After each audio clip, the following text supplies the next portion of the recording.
What's up? This is the girl Chanel Lauryn, and you are tuned into another edition of the Unnamed Music Show. And today I'm reviewing a classic, a 90s classic, Lauryn Hill, The Miseducation of Lauryn Hill.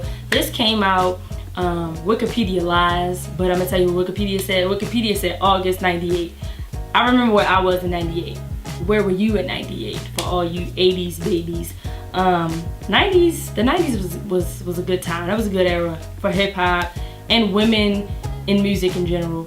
Lauryn Hill, straight off of the Fugees, and this is her first solo project.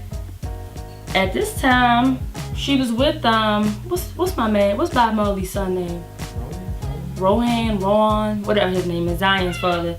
And she was, you know how people look, people look at Erykah Badu. That's how they looked at Lauryn Hill. And they might still look at her today the same way, but that's how they held her up like she was the queen of, the quintessential woman of hip hop and R&B. Like, aside from ghetto Mary J. Blige, like she was soulful.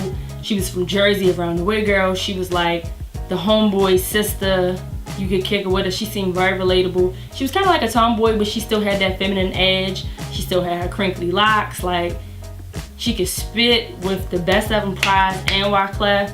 And the Miseducation, people still, it's funny, people disregard her MTV Unplugged like album, although it took me some years to fully come to grips with that, but 2015, 1998, I can still push play, literally listen to every song. Now, I can kind of do when she gets to talking about when it hurts so bad, I can kind of skip that, but honestly, the album goes in sync. Like, every song runs into each other. She had D'Angelo on there. Like, who does not love that song? Lauryn Hill today, though, I'm not messing with her. Went to see her probably like 3, 4, 5 years ago, and she took 2 hours to come out.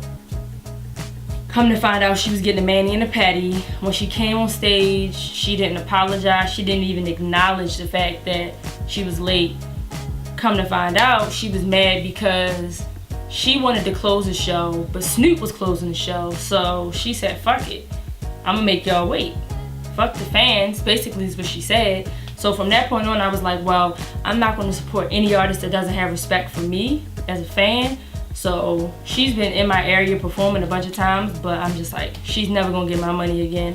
And it's funny because, like I said, I went like between 3 to 5 years ago, and she's still pulling the same antics, and people are so loyal. And I'm just like, one day y'all realize, like, why would you pay to see somebody who doesn't care about your dollar? You know what I'm saying? Contractually, I don't think she can perform the songs on The Miseducation the same way, so she has to like speed it up or do it rock and roll or some other shit. I don't think that the old Lauryn Hill is still in her. You know what I'm saying? Like, I don't even know if it's possible for her to put out another great album like The Miseducation of Lauryn Hill.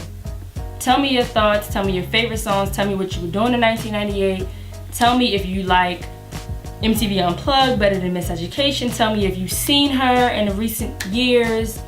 Was she on time? I doubt it, but I would be entertained if you shared. This is your girl Chanel Lauryn. Spread love.